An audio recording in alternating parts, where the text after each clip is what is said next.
हा. राजे तुम्ही होता म्हणून दिसले मंदिरांना कळस, राजे तुम्ही होता म्हणून दिसले मंदिरांना कळस आणि दारातली तुळस.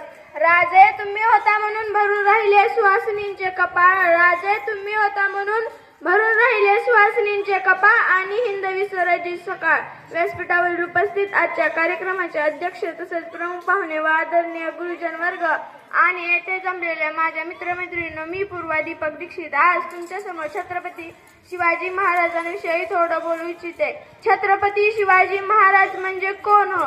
छ म्हणजे 36 हत्तींचे बळ असणारे, त्र म्हणजे त्रस्त मुघलांना करणारे, प म्हणजे परत न फिरणारे, ती म्हणजे तिन्ही जगात जाणणारे, शी म्हणजे शिस्तप्रिय, वा म्हणजे वाणिज्यते, जी म्हणजे जिजाऊंचे पुत्र, म म्हणजे महाराष्ट्राची शान, हा म्हणजे हार न मानणारे, रा म्हणजे राज्याचे हितचिंतक, ज म्हणजे जनतेचा राजा. अशा या छत्रपती शिवाजी महाराजांना माझा मानाचा मुजरा, मानाचा मुजरा. स्वतःच्या मनगटावर विश्वास असणाऱ्याला दुसऱ्याच्या सामर्थ्याची भीती वाटत नाही. विजयासारखी तलवार चालून गेले, निधड्या छातीने हिंदुस्थान हलून गेले.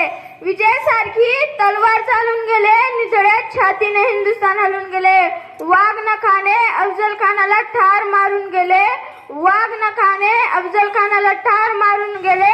मुठभर माळ्यांना घेऊन हजारो शैतानांना नडून गेले, हजारो शैतानांना नडून गेले. अशा या राजाचा जन्म 19 फेब्रुवारी 1630 रोजी शिवनेरी किल्ल्यावर झाला. आज सर्वांना वाटते की राजे तुम्ही परत यावं. अहो, पण राजे परत येण्यासाठी जिजाऊ हव्यात.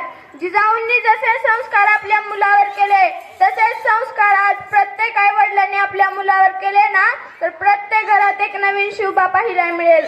ओम बोलल्याने मनाला शांती मिळते, जगदंब बोलल्याने मनाला शक्ती मिळते, राम बोलल्याने पापमुक्ती मिळते आणि जय शिवराय बोलल्याने आम्हाला 100 वाघांची ताकद मिळते, 100 वाघांची ताकद. जय जिजाऊ, जय शिवराय.